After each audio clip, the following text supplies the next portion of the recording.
दोस्तों, स्वागत है आपका द एग्ज़ाम पोर्टल में। कैसे चले आप लोगों की तैयारी? तो आज हम बात करेंगे, हमने लेटर मुग़ल देखा था, 3 सेशन को क्रमवार किया था। तो जब हम देखते हैं कि मुग़ल सत्ता अपने पतन की ओर है, तो उसी समय मैंने बताया था कि क्षेत्रीय राज्यों का उदय होता है। तो उन सब क्षेत्रीय राज्यों में जो सबसे महत्वपूर्ण है, जो सबसे ज़्यादा महत्वपूर्ण है, वो है मराठा। तो आज हम बात करेंगे मराठों की। तो देखिए, उसमें एक आपको टर्म समझ लेना है।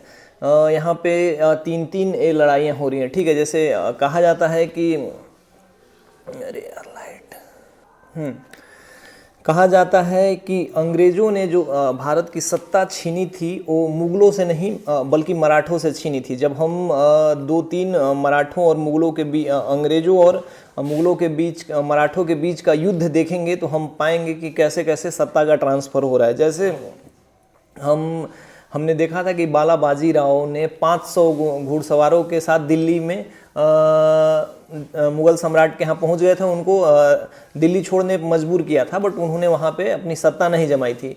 इसके बाद हम बहुत बार देखते हैं 1717 में जब फर्रुखशियर राजा था, सम्राट था, तो उस समय सैयद बंधुओं ने बालाजी विश्वनाथ की हेल्प ली थी उसको हटाने के लिए। तो यहाँ भी एक बालाजी विश्वनाथ आते हैं जो दिल्ली पे अपना प्रभुत्व स्थापित करते हैं। बालाजी बाजीराव भी आते हैं तो अपना प्रभुत्व स्थापित करते हैं। यानी कि हम देखते हैं कि जो इस लेटर मुग़ल पीरियड में है, जो मराठा हैं वो काफ़ी मजबूत हो रहे हैं अन्य क्षेत्रीय राज्यों की तुलना में। और वहीं हम देखेंगे दूसरे तरफ जो यूरोपीय हैं, जैसे पुर्तगाली, अंग्रेज और डच, इन तीनों में अंग्रेज अपनी प्रभुत्व सत्ता स्थापित करते हैं। तो इन तीनों में जब से निकल के आते हैं, यहाँ से मराठा निकलते हैं, वहाँ से यूरोपीय निकलते हैं। अरे यूरो बड़ा है।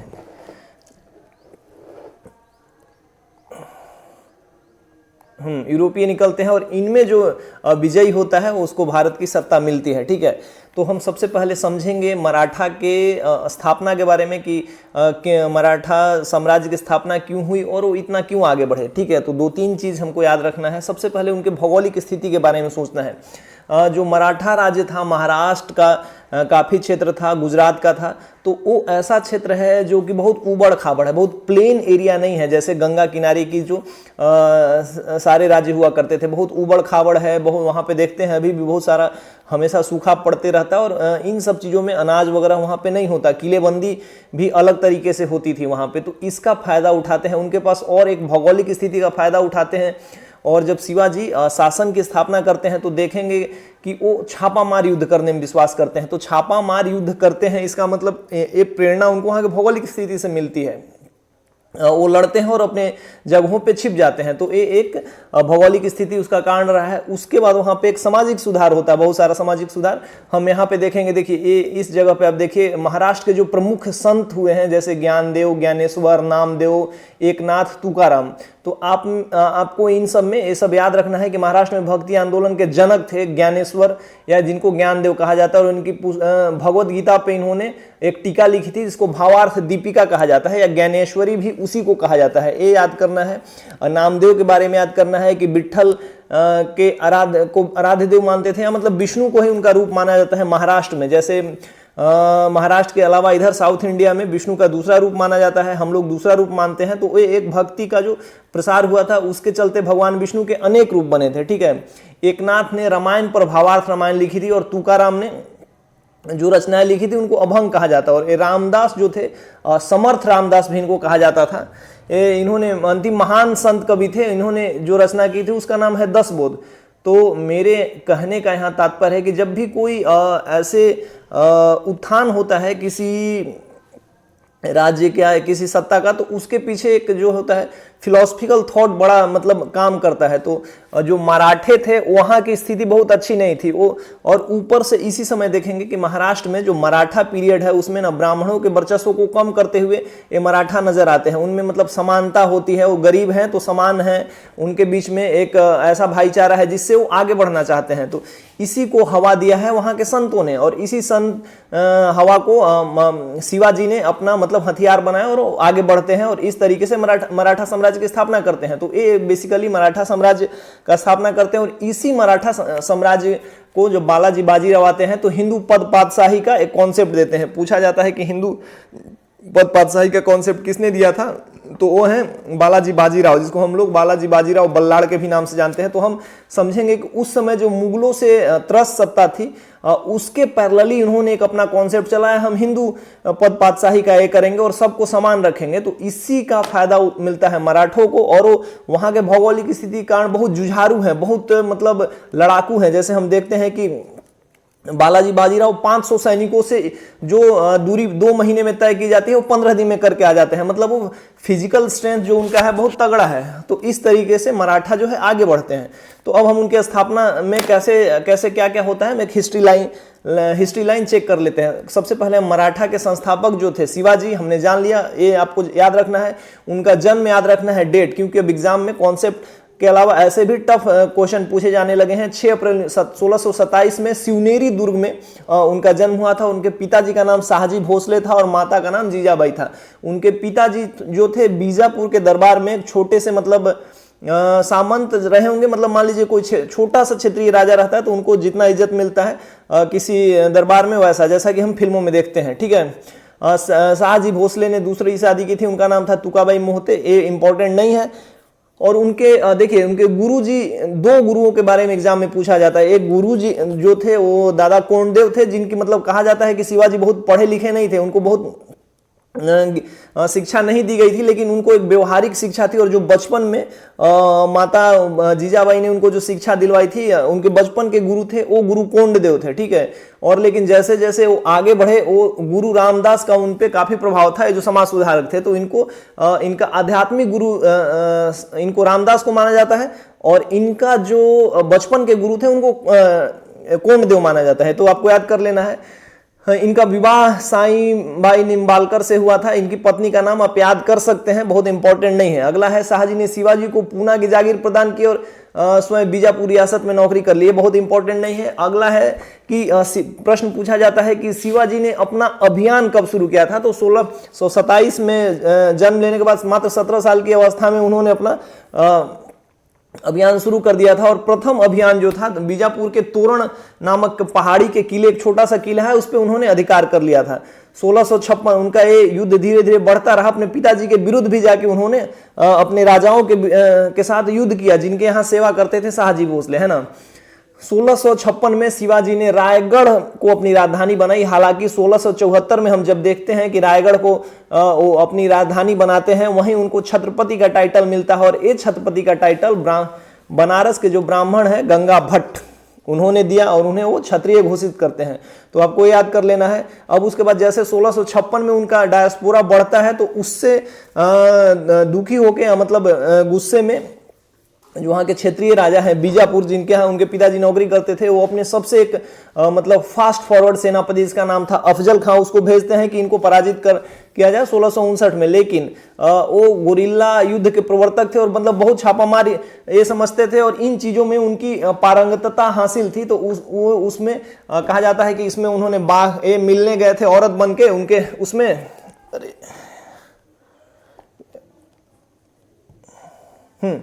और अंगुली में वो जो बाघ और का नाखून लगा लेते हैं और उसके नाखून से उसका पेट फाड़ देते हैं और उसका मार डालते हैं, ठीक है। 1659 में अफजल खां की हत्या कर देते हैं। लेकिन दोबारा उनको एक जैसे ये हिंदू पद पातशाही का कॉन्सेप्ट मतलब हिंदुओं को बढ़ाने का एक कर रहे थे, तो बाद में जय सिंह, राजा जय सिंह जो है उनको भेजा जाता। औरंगजेब देखता है कि बहुत आगे बढ़ रहे हैं, तो हिंदू राजा को मारने के लिए एक हिंदू राजा से मतलब ये कराते हैं। तो जय सिंह को भेजते हैं और जय सिंह उनको हरा के बंदी बना लेता है। और उस समय एक संधि होती है, पुरंदर की संधि, उनको यहाँ ले आया जाता है आगरा के किले में, जिसको जयपुर भवन कहा जाता था, ठीक है। और वहां पे उनको बंदी बना के रखा गया था और इनको झुकने के लिए कहा गया कि मतलब अधिसत्ता स्वीकार कर लो, लेकिन अधिसत्ता स्वीकार नहीं किए, तो छापा मार थे ही। इनको जो मुगल थे इनको पहाड़ी चूहा, और अंग्रेज भी इनको पहाड़ी चूहा कहते थे, क्योंकि मतलब ये पहले मारते थे फिर पहाड़ों में घुस जाते थे। तो इस तरीके से पुरंदर की संधि होती है 1665 में जय सिंह और शिवाजी के मध्य। जय सिंह उनको बंदी बना लेता है और आगरा के जय सिंह भवन में, जयपुर भवन है, जयपुर भवन के नाम से, उसमें उनको बंदी बना के रख लेता है, लेकिन वो खुद भाग जाते हैं। फिर छोटे छोटे युद्ध लड़ते रहते हैं। देखिए शिवाजी के पास उनके बहुत सारे अच्छे अच्छे सेनापति थे जो बाद में नहीं हुए, हालांकि बाद में हुए लेकिन उन्हें बंटवारा हो गया। जैसे अभी एक अजय देवगन की मूवी आई थी तानाजी मालसुरे, जो उनके साहू जी के सेनापति हुए, छत्रपति हुए, तो उन्होंने काफी हद तक इस लड़ाई को जिंदा रखा था। तो एक 1674 में उन छत्रपति का टाइटल धारण करते हैं और 1680 में उनकी मृत्यु हो जाती है। तो सबसे पहले एक शिवाजी का हम टाइमलाइन याद कर लेते हैं। 1627 में उनका जन्म हुआ शिवनेरी दुर्ग में। 1644 में पहला अपना अभियान शुरू किया था। 1656 में रायगढ़ को उन्होंने ये कर लिया था, जीत लिया था, रायगढ़ को राजधानी बनाया था। फिर उसके बाद 1659 में अफजल खां की हत्या की थी। 1664 में इनके और जय सिंह के बीच में लड़ाई हुआ जिसमें जय सिंह ने इनको हरा दिया और आगरा के जयपुर भवन में इनको बंदी बना के रखा। 1665 में पुरंदर की संधि हुई, ठीक है। उसके बाद वो वहां से निकल गए लेकिन अंग्रेजों के हाथ में फिर नहीं आया। 1674 में इनको लगा कि अब हमारा साम्राज्य ज्यादा विस्तृत हो गया है, उन्होंने छत्रपति की उपाधि धारण की और जो बनारस के गंगा भट्ट थे इन्होंने इनको छत्रपति की उपाधि धारण की, इनको क्षत्रिय कहा और इनका राज शासन का जो है शुरुआत करवाया। तो और 1680 में इनकी मृत्यु हो गई, ठीक है। अब देखिए यहां तक कंप्लीट हो गया। 1600 शिवाजी ने रायगढ़ में का राज्याभिषेक कराया। 1666 में जयपुर भवन में कैद कर लिया जहां से वो भाग निकले। मात्र 53 वर्ष की अवस्था में 1680 के शिवाजी की मृत्यु हो गई थी, ठीक है। ये शिवाजी का टाइमलाइन हो गया। शिवाजी के बारे में बहुत सारे इतिहासकारों ने बहुत अलग अलग तरीके से कहा है। किसी ने कहा है कि वो अंतिम हिंदू राजा थे, वो हिंदू पद बादशाह, उन्हें एक मतलब अंतिम हिंदू राजा नहीं कहा जा सकता, वो हिंदू कॉन्सेप्ट को लेकर आगे नहीं बढ़ रहे थे। उनका मतलब जो सोच था बहुत लिमिट था, क्योंकि उनको कई बार उनके टीम को या मराठाओं को आगे मौका मिला कि वो मुगल साम्राज्य पे अपना कब्जा करें, लेकिन वो उतना सोचते ही नहीं थे, मतलब क्षेत्रीय दायरा में रहते थे मराठाओं के बारे में। तो ये सब बातें हुई, लेकिन शिवाजी ने जो जो पहल करा अपने प्रशासन में, उनमें कुछ बेस्ट बातें हैं जिनमें सबसे पहले कहा जाता है अष्टप्रधान। अष्टप्रधान शिवाजी के मंत्रिमंडल को कहा जाता था, ठीक है। और इसमें पेशवा का जो पद होता था, जिसको वजीर, मंत्री, सेनापति, अमात्य का जो मतलब सबसे राजा के बाद जो सबसे पावरफुल होता था उसको पेशवा कहा जाता था। पेशवा के बारे में आप लोग आगे भी जानिएगा, ठीक है। दरबार में महाराष्ट्र के हैं तो मराठी भाषा का इस्तेमाल करते हैं। अगला है पागा सेना। घुड़सवार को कहा जाता था पगा और सिलहदार को अस्थाई, लेकिन एक अभी तक आया नहीं है, लेकिन आप पगा सेना के बारे में याद कर सकते हैं क्योंकि बीपीएससी वगैरह में आजकल दरोगा के एग्जाम में ऐसे प्रश्न पूछे जाने लगे हैं। पगा सेना जो है पग से यानी कि नियमित घुड़सवार सैनिक को कहा जाता था। शिवाजी को कुछ तोपें अंग्रेजों ने प्रदान की थी, ये इंपॉर्टेंट फैक्ट नहीं है, ठीक है। अब आइए देखिए इनके जो अष्ट प्रधान थे उनमें से कुछ को आप याद कर सकते हैं। जैसे सरे पेशवा तो हो गए प्रधानमंत्री, सरे नौबत, स से स और स से सेनापति। सरे नौबत सेनापति को कहा जाता था। चिटनीस जो राजकीय, ये इंपॉर्टेंट है, चिटनीस जो राजकीय पत्रों को पढ़ते थे उन्हें चिटनीस कहा जाता था। वो आगे आपको दिखेगा यहाँ पे। चिटनीस जो राजकीय पत्रों को पढ़ते थे। और सुमंत, सुमंत जो है विदेश मंत्री है। और देखिए रामायण के सीरियल में भी आर्य सुमंत थे जो इधर का सूचना उधर ले आते थे, तो उनको विदेश मंत्री कहा जाता था। न्यायाधीश आप जानते हैं। वकिया नवीस भी एक इंपॉर्टेंट है, यहाँ पे आपको दिखेगा, इसको मैं बड़ा कर रहा हूँ। ये है वकिया नवीस, सूचना गुप्तचर जो ये देते थे। तो आपको इस तरीके से 8 याद हो गए। एक तो हो गया पेशवा, स से सेनापति, स से सरे नौबत, हो गए सुमंत, चिटनीस और वकिया नवीस। इस तरीके से इनके अष्ट प्रधानों को हमने जान लिया। देखिए अब आगे आते हैं महाराष्ट्र के प्रमुख संतों के बारे में, जो अभी मैंने सबसे शुरू में बताया था, आपको याद रखना है ज्ञानेश्वर के बारे में, कि महाराष्ट्र में भक्ति आंदोलन का जनक इन्हें माना जाता है। और इन्होंने जो पुस्तक लिखी थी उसका नाम ज्ञानेश्वरी भी है या भावार्थ दीपिका है, जो कि भगवत गीता का मतलब टीका है। टीका मतलब उसका संक्षेपण, उसके बारे में एक शॉर्टकट नोट्स बना देना, ठीक है। नामदेव जो थे विट्ठल को पूजते थे, जिसको विष्णु का रूप माना जाता था। बरकरी संप्रदाय की स्थापना नामदेव ने की थी। भक्ति आंदोलन के बारे में और जब थोड़ा पढ़ेंगे तो इसमें बताएंगे कौन सा संप्रदाय किन्होंने किया था, ठीक है। और तुकाराम की जो रचनाएं थे उनको अभंग माना जाता है। रामदास प्रमुख है क्योंकि शिवाजी के आध्यात्मिक गुरु माने जाते थे। अब देखिए महाराष्ट्र मराठा जो क्षेत्र थे, 2 प्रकार के क्षेत्र थे। एक स्वराज जो इनके मराठों के अधीन थे, उस पे स्वयं एक करते थे। और दूसरा था मुगतई, इसमें मुगतई लिखा है लेकिन उसको मुगतई कहा जाता था। मुगतई में 2 टाइप के होते थे, जिसमें एक चौथ होता था और एक सरदेशमुखी। चौथ होता था जो उनके अधीन आते थे, उनको अपने कमाई का या अपने राजस्व का 1/4 देना पड़ता था, उसको चौथ कहा जाता था। और जिसपे वो हमला नहीं करते थे, उसको छोड़ देते थे या बचाते थे, उसको सरदेशमुखी मतलब 1/10 अपने क्या बोलते हैं उसको, राजस्व का या मतलब जो लगान है उसका देना पड़ता था। देखिए लिखा हुआ चौथे स्वदेशमुखी स्वराज से नहीं लिए जाते थे, बल्कि उन जगहों से लिए जाते थे जहां मुगल या दक्षिणी राजाओं का शासन था। चौथ भू राजस्व का 1/4 था जो मराठा को आक्रमण नहीं करने के लिए दिया जाता था, और 10 का अतिरिक्त अधिभार उस क्षेत्र से लिया जाता था जो मुगलों के अधीन था, पर मराठा उस पर दावा करते थे। इन्होंने एक जैसे ये इंपॉर्टेंट है, सरंजामी प्रथा। सरंजामी प्रथा का संबंध मराठा भू राजस्व से है। सरंजामी का मतलब होता है जैसे कुछ जमीन किसी विशेष सेनापति को दे देना, गवर्नर को दे देना, और उस पे बोलना कि अपने सेना चलाइए और अपना मतलब जो अपने क्षेत्र का है शासन व्यवस्था देखिए। हम पहले भी देख चुके हैं, अकबर के समय में भी देखे हैं हम लोगों ने, और इल्तुतमिश के रूप में भी देखे हैं। तो वही भू राजस्व व्यवस्था इससे है जो वहाँ के गवर्नर और इन सब का भी हेल्प के लिए इस प्रथा को अपनाया गया था, जिसको कहा जाता है सरंजामी। ठीक है, यहाँ पे हमने अष्टप्रधान के बारे में पढ़ लिया। शिवाजी की जो कर व्यवस्था थी मलिक अंबर की कर व्यवस्था से थी। मलिक अंबर जो था एक दास के रूप में आया था मध्य एशिया से, बहुत ही मतलब नोबेल था। नोबेल मतलब नॉलेजेबल।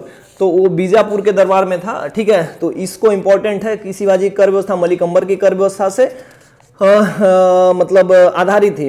उसके बाद रस्सी की माप स्थान पर इन्होंने छड़ी का एक किया। देखिए रस्सी द्वारा माप की व्यवस्था के स्थान पर काठी और मानक छड़ी का एक किया है, क्योंकि रस्सी जैसे होता था ना, रस्सी के जगह पे देखेंगे आप शेरशाह और इन सब ने पहले रस्सी का इस्तेमाल किया जाता था, फिर बाद में सीकड़, फिर छड़ी का इस्तेमाल किया गया। इसके पीछे का क्या रीजन था कि जैसे ठंड में हो सकता है रस्सी सिकुड़ जाए या फिर नाप करने में रस्सी छोटा बड़ा हो जाए, तो इस वजह से रस्सी को हटा दिया गया था और उसके जगह छड़ी या फिर सीकड़ लाया गया था। उनका जो उपज था 33% या 40% के रूप में वो लेते थे। शिवाजी ने मुगल व्यापारी केंद्र को 2 बार लूटा था, ये महत्वपूर्ण नहीं है। अब आते हैं और कुछ प्रश्न हम देख लेते हैं, जान लेते हैं। उसके बाद कुछ प्रश्न उत्तराधिकारी के बारे में। देखिए शिवाजी का उत्तराधिकारी जो था संभाजी, इसको शंभू जी भी कहा जाता है। उस समय जब 1680 में इनकी मृत्यु हो गई थी, उसके कुछ दिन बाद मुगलों से लड़ रहे थे, नेतृत्व कर रहे थे, लेकिन इनकी भी मृत्यु हो गई थी और इसको मुगलों ने मार दिया था। ठीक है, तो संभाजी का ये प्रथम ज्येष्ठ पुत्र थे। दूसरे जो उनके बड़े पुत्र थे उनका नाम था राजा राम। ठीक है, तो राजा राम की जो पत्नी थी उसका नाम था ताराबाई, और ये जो फिर उसके बाद आपको याद रखना है, शिवाजी के जो पुत्र थे उनका नाम था सबसे बड़े वाले संभाजी, उनके छोटे वाले का नाम राजा राम, और राजा राम की पत्नी का नाम था ताराबाई। और इनकी ताराबाई का जो पुत्र था, इन्होंने अपने पुत्र का नाम रखा था शिवाजी द्वितीय। ठीक है, और संभाजी के जो पुत्र थे साहू जी थे, जो छत्रपति साहू जी कहलाते हैं। इसी पीरियड में हम देखेंगे, मूवी में भी आपने देखा होगा, तानाजी मालसुरे वाली मूवी में जो अजय देवगन वाली थी, और इसमें बालाजी बल्लाड़ वाली इस मूवी बाजीराव मस्तानी में भी छत्रपति साहू जी कहा जाता है। तो ये थे उनके शिवाजी के पोते छत्रपति साहू जी, जिनको संभाजी भी कहा जाता था। ठीक है, संभाजी के मतलब पुत्र हो गए छत्रपति साहू जी। तो इनके बीच में जैसे राजा राम की पत्नी और शिवाजी के जो बड़े पोते हो गए, इनके बीच में हमेशा लड़ाई होते रहता था। लेकिन 1708 के पीरियड में जब औरंगजेब की मृत्यु हुई थी, तो मराठा संरक्षण ताराबाई के हाथ में था। ठीक है, अब देखिए यहाँ से आपको बता देते हैं, शिवाजी का उत्तराधिकारी जो थे संभाजी थे। संभाजी ने उज्जैन के हिंदी एवं संस्कृत के प्रकांड विद्वान कवि कलश को अपना सलाहकार नियुक्त किया था। मूवी में देखिएगा, बाजीराव वाले मूवी में, कि जैसे यहाँ मस्तानी को लाया जाता है, उस समय बहुत ब्राह्मण विरोध करते हैं। तो यही जो ब्राह्मण थे सब उज्जैन और बनारस के थे, जो वहाँ के बसे थे और अपना इंटरफेरेंस हमेशा करते रहते थे। तो उसी में एक का नाम था कलश। ठीक है, देखिए 1679 को मुगल सेनापति मखरब ने संगमेश्वर में छिपे हुए संभाजी और कवि कलश को गिरफ्तार कर लिया, उसकी हत्या कर दी। संभाजी की हत्या हो जाती है। संभाजी के बाद 1679 में राजा राम, जो उनके द्वितीय पुत्र थे, शिवाजी के द्वितीय पुत्र, वो बनते हैं। आपको याद रखना है, शिवाजी के बड़े पुत्र थे संभाजी, संभाजी के द्वितीय पुत्र थे राजा राम। ठीक है, राजा राम की पत्नी का नाम था ताराबाई। जब यहाँ पे संभाजी की मृत्यु हो जाती है, तो एक और राजा बनने की कोशिश में रहते हैं, जिनको छत्रपति साहू जी कहा जाता है, संभाजी के पुत्र। तो संभाजी के पुत्र और उनकी चाची हो गई ताराबाई, उनके बीच में हमेशा नोकझोंक और लड़ाई होते रहता है। ठीक है, तो राजा राम जो है अपनी दूसरी राजधानी सतारा को बनाते हैं। राजा राम जो इनके पौत्र हैं, दूसरी राजधानी सतारा को बनाते हैं। ताराबाई वहां पे रहती है पूना में। ठीक है, इस तरीके से देखिए, और राजा राम मुगलों से संघर्ष करता हुआ 2 मार्च 1700 में मारा गया। राजा राम की मृत्यु के बाद उसकी विधवा पत्नी ताराबाई ने अपने पुत्र शिवाजी का राज्याभिषेक कराकर मराठा साम्राज्य का संरक्षक बन गई, ये मैंने बता दिया। 1707 में जो संभाजी के पुत्र थे साहू जी महाराज, उनको कर दिया जाता है, रिलीज कर दिया जाता है। तो इसी बीच में साहू और ताराबाई, मतलब साहू हो गए छत्रपति साहू जी और उनकी चाची ताराबाई जो राजा राम की पत्नी थी, उनके बीच में एक झगड़ा होता है, जिस खेड़ा का युद्ध होता है, जिसमें साहू विजयी होते हैं और साहू अपना फिर सतारा में राज्याभिषेक करवाते हैं। अब यहाँ तक की कहानी आप लोगों ने समझ लिया है, ठीक है। आप पूरी कहानी समझ में आ गई होगी। शिवाजी, उनके बड़े पुत्र संभाजी, उनके छोटे पुत्र राजा राम की पत्नी ताराबाई और इधर संभाजी के पुत्र हुए साहू जी महाराज, जिनकी चाची हो गई ताराबाई। तो इनके बीच 1707 में खेड़ा की लड़ाई होती है, जिसमें साहू जी विजय हो जाते हैं। इससे पहले जब औरंगजेब की मृत्यु होती है तो प्रश्न पूछा जाता है, औरंगजेब की मृत्यु के समय मराठों का संरक्षक कौन था? तो उस समय ताराबाई उनकी संरक्षिका थी, क्योंकि उस समय साहू जी महाराज जो थे औरंगजेब के कब्जे में थे, ठीक है। देखिए, अब जब साहू जी बनते हैं तो वो एक नवीन मराठा साम्राज्य चलता है, जो कि मतलब पैरेलली भी कह सकते हैं। वो अपने आप को, भले वो प्रधानमंत्री थे लेकिन उनका पावर राजा जैसा था। अब ये बस महापौर बन गए थे, मिनिस्टर विदाउट पोर्टफोलियो हो गए थे, जो मराठा पेशवा थे छत्रपति साहू। उनमें सबसे पहले जो प्रधानमंत्री थे उनका नाम था बालाजी विश्वनाथ। वो एक ब्राह्मण थे, वही ब्राह्मण के में जो आगे उनका वंश चलता है, तो बाल गंगाधर तिलक को हम देखते हैं उसी कुल से आते हैं, मतलब वही ब्राह्मण है। तो उनमें वो ब्राह्मणवाद या मतलब वो सोच रहता है, जिसके बारे में उन्होंने अपनी अनेक पुस्तकों में लिखा है और अपने अनेक भाषणों में भी कहा है ना। तो ये है बालाजी विश्वनाथ 7 साल तक वो करते हैं, 1713 से 1720 के बीच में। उसी समय वो फर्रुखसियर का हेल्प करने जाते हैं और बहुत सारा चौथ सरदेश मुखी और बहुत सारा मतलब माल पानी लेके आते हैं मराठाओं के बीच में। वो मतलब यही उनकी सोच है। सोच ये लोग का थोड़ा सा नैरो है, मतलब वो नहीं चाहते कि हम दिल्ली पे शासन करें, वो बस अपना एरिया यहीं तक रखना चाहते हैं। यही मराठाओं की कमी मानी जाती है कि यदि मराठा चाहते तो दिल्ली साम्राज्य पे अपना शासन स्थापित कर सकते थे, लेकिन वहाँ बार बार जाते, घोड़ा उड़ाते, फिर वापस आके मराठा साम्राज्य यहीं अपना झंडा फहराते। उनका मतलब सोच इतना बृहद नहीं था, ठीक है। लेकिन 1720 में उनकी मृत्यु होती है, तो 17 साल में उनके जो पुत्र थे बालाजी बाजीराव, जिसको कहा जाता है बालाजी बाजीराव बल्लाड़, वो मतलब मराठाओं के सबसे मतलब होनहार सेनापति या मतलब प्रधानमंत्री माने जाते हैं। उन्होंने मात्र 37-40 साल में उनकी मृत्यु हो गई थी, 37-40 साल में, लेकिन उन्होंने काफ़ी कुछ किया। जितने भी युद्ध लड़े लगभग सब जीते थे कि युद्ध जुड़ के। उन्हीं का नाम एक जो महिला है मस्तानी से जोड़ा जाता है, उसके बारे में बहुत सारी कहानियां हैं। इस कहानी के बारे में हम नहीं बात करेंगे, हालांकि बालाजी बाजीराव मस्तानी मूवी में इस कहानी को बहुत बेहतर तरीके से दिखाया गया है, ठीक है। 1713 यहाँ देख सकते हैं। पेशवा बाजीराव प्रथम ने मुगल साम्राज्य की कमजोर स्थिति के लिए साहू को कहा था, छत्रपति साहू जी की मतलब अब हमारा समय ये जो बालाजी बाजीराव थे उनका कॉन्सेप्ट थोड़ा डेवलप था। वो चाहते थे कि हम यहाँ पे उनके जो कमजोर जड़ है उस पर प्रहार करें मुगलों के, लेकिन छत्रपति शिवाजी ने इस पे कुछ बहुत ज़्यादा रिएक्शन नहीं दिया। कहा कि निसंदेह आप योग्य पिता के योग्य पुत्र हैं, ठीक है। अब उसमें जैसे जैसे यहाँ पे आगे बढ़ते हैं बालाजी बाजीराव, देखते हैं कि छोटे छोटे युद्ध करते हैं अपना वर्चस्व ये करने के लिए। तो उसमें एक जो सबसे इंपॉर्टेंट युद्ध है पालखेड़ा का युद्ध है। पालखेड़ा का युद्ध आप लोग याद रखिएगा, 1728 में बाजीराव प्रथम और निजामुल मुल्क के बीच में हुआ था।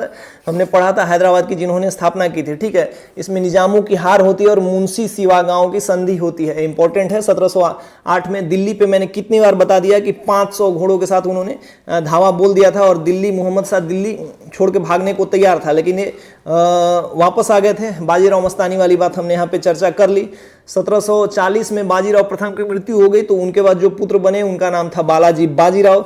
बालाजी बाजीराव जब बने तो ये जो छत्रपति साहू जी थे जो पेशवा थे, उन्होंने मराठा साम्राज्य के राजा थे साहू जी, उन्होंने कहा कि अब ये जो पीरियड है इसमें जो प्रधानमंत्री हैं पेशवा, इनका पावर बढ़ रहा है। तो 1750 में एक प्रॉपर संधि हुई थी, संगोला की संधि में इनको पावर देके वंशानुगत कर दिया गया था। पेशवा के हाथ में बस मिनिस्टर विदाउट पोर्टफोलियो रह गया। 1750 आपको याद रखना है। 1728 में पालखेड़ा का हमने बता दिया। 1707 वाला युद्ध भी हमने आपको बता दिया, ठीक है।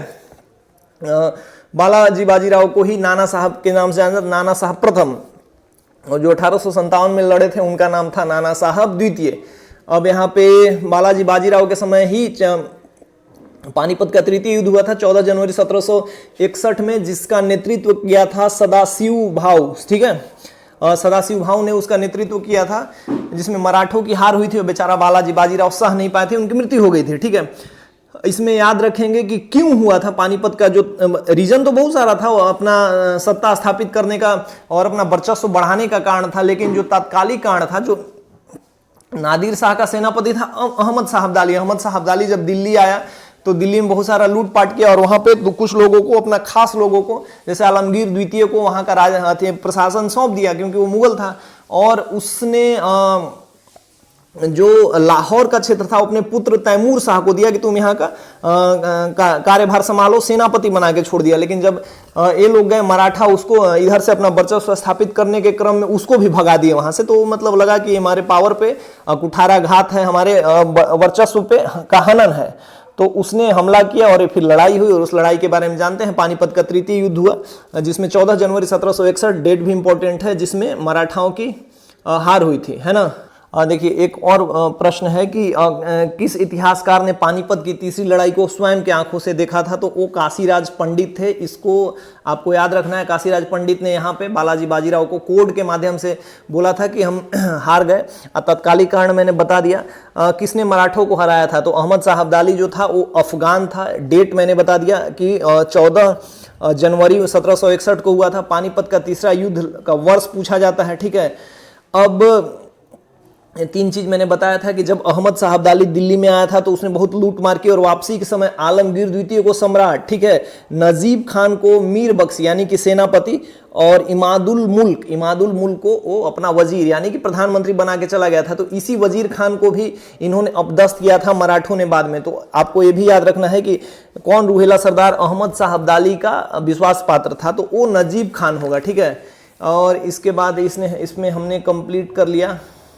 अब आ जाइए, देखिए अब इसके बाद जैसे 1761 में दो तीन चीज और यहाँ पे छत्रपति मतलब जो साहू जी महाराज हैं, शिवाजी के वंशज जो धीरे धीरे कमजोर हो रहे हैं और पावर जो है शिफ्ट हो गया है, ठीक है, पेशवाओं के हाथ में। तो पेशवा जो है अभी भी वो मतलब हिंदू पद पातशाही के कॉन्सेप्ट से आगे बढ़ रहे हैं, वो मराठा साम्राज्य को आगे ले जाना चाहते हैं। लेकिन धीरे धीरे समय के साथ चीजें बदलती रहती हैं। जो पेशवा हैं कमजोर होने लगे, अलग अलग जगहों पे बस गए, आपस में लड़के खुद का वर्चस्व चाहते हैं।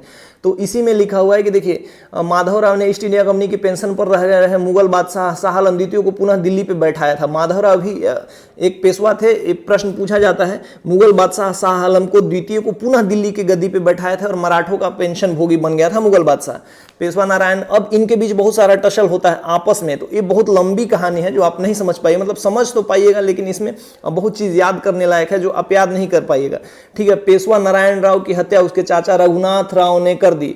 ये जरूरी नहीं है कि आपको याद रखना है, ठीक है। अब देखिए इसमें क्या होता है, और कौन कौन सा चीज बता दिया। माधवराव इनकी मृत्यु हो जाती है सदमे से। फिर माधवराव बनते हैं। माधवराव जो पेशवा माधव नारायण होते हैं वो अल्प आयु के रहते हैं, तो उनकी सुरक्षा के लिए, संरक्षण के लिए 12 सदस्यीय एक समिति बनाई जाती है जिसके सदस्य थे महादजी सिंधिया, नाना फड़नवीस के बारे में आपको याद रखना है कि इनका मूल नाम जनार्दन भानु था और इनको मैकियावेली कहा जाता है। मैकियावेली एक यूरोपियन हिस्ट्री में ये है, इतिहासकार हैं उनके बारे में, ठीक ना। मराठों का मैकियावेली कहा जाता था, योद्धा भी थे। अब अंतिम पेशवा राघोबा का पुत्र बाजीराव द्वितीय था जो अंग्रेजों की सहायता से पेशवा बना। देखिए यहाँ पे दो तीन चीज आप लोगों को याद रखने वाली बातें हैं।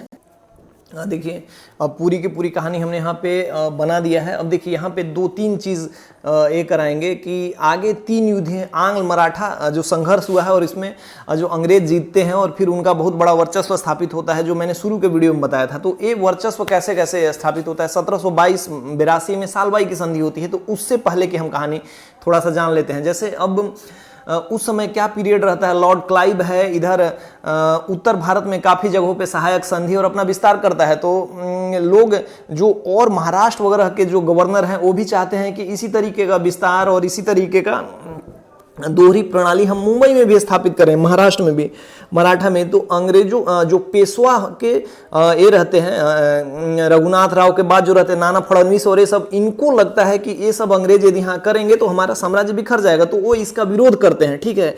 तो इसी पीरियड में इनके बीच में आपसी टसल होता है। आपसी टसल में जो ये रहते हैं बाजीराव द्वितीय वो चाहते हैं कि हम कुछ मतलब अपना वर्चस्व स्थापित करें, ठीक है। और ये सहायक संधि को इन्होंने भी स्वीकार किया था। ये बात की बात है, जब 1776 में इनके बीच में आपसी लड़ाई होती है तो अंग्रेज शुरू में हार जाते हैं, ठीक है। वॉरेन हेस्टिंग्स की ये सफलता थी, क्योंकि मुंबई के गवर्नर कहते हैं कि हम लड़ेंगे, लेकिन जो कलकत्ता में बैठे गवर्नर थे बोले कि अरे संधि वंधि करो, ये सब खत्म करो, ठीक है। तो उस समय उन लोगों के बीच में पुरंदर की संधि होती है 1776 में, कि पहले वो लोग लड़ रहे हैं, मराठा और अंग्रेज, उनको मुंबई के जो अंग्रेज हैं उनका समर्थन प्राप्त है कि हम लड़ेंगे, लेकिन कलकत्ता वाला सब अंग्रेज बोला कि नहीं अभी मत लड़िए, हमारे पास बड़ा दिक्कत है, हर मोर्चा पे हम लोग अभी कमजोर हो रहे हैं। कहा है कि उधर देखेंगे कि अमेरिकन युद्ध हो रहा है, अमेरिकन क्रांति हो रहा है, तो वहां भी अंग्रेज भिड़े हुए हैं, तो यहाँ कमजोर पड़ रहे हैं। तो कलकत्ता वाला सब बैठा था जो बोला कि अरे भाई साहब मत लड़ो। तो अंग्रेज समझदार थे, उन्होंने मराठाओं से अपना एक संधि कर लिया बराबरी पे। ओवरऑल इसमें मराठा पावर में थे, ज्यादा मतलब उनके पक्ष में था झुकाव। तो एक पुरंदर की संधि होती है और वो आगे पुरंदर की संधि कर लेते हैं और अंग्रेज अपना दूसरी जगह साम्राज्य विस्तार में लग जाते हैं। लेकिन यहाँ पे इनके बीच में लड़ाई होते रहता है आपस में, इसका फायदा अंग्रेज उठाते हैं। फिर इनके बीच में एक लड़ाई हो जाती है और एक संधि होती है, तो मतलब वो संधि जो है बराबर के ही उस पर खत्म होता है, जिसको कहा जाता है सालबाई की संधि। सालबाई जगह पे होता है प्रथम आंग्ल मराठा युद्ध समाप्त होता है 1782 में, और इनके बीच में सालबाई की संधि होती है। और सालबाई की संधि यही वाले पीरियड को, मतलब जो इनके बीच के टसल का युद्ध है जो कि पुरंदर की संधि के बाद आगे बढ़ा था, वो सालबाई की संधि पे खत्म होता है, ठीक है। अब सालबाई की संधि के बाद क्या होता है कि 20 साल और इनको टाइम मिलता है, तो अंग्रेज अपना साम्राज्य विस्तार में लगे हुए हैं, लेकिन ये सब आपस में ही लड़ते रहते हैं। जैसे सिंधिया हो गए, इंदौर के होलकर हो गए, ये सब आपस में लड़ते रहते हैं और खुद के वर्चस्व में रहते हैं कि हम पावरफुल हैं, हम पावर में हैं। अब जो सेकेंड आंग्ल मराठा युद्ध होता है, वो आंग्ल मराठा युद्ध है बेसिकली सहायक संधि को आगे बढ़ाने के लिए। देखिए वहां पे क्या होता है, जब लगता है ये फ्रांसीसी क्रांति से उत्प्रेरित था। 1798-99 में जो नेपोलियन था उसका ये बहुत बढ़ जाता है और हर जगह आक्रमण करता है, तो उनको लगता है कि वो यहाँ भी आके इसको जीतेगा, फ्रांसीसी आक्रमण का भय है, ऐसा इतिहासकारों का मानना है।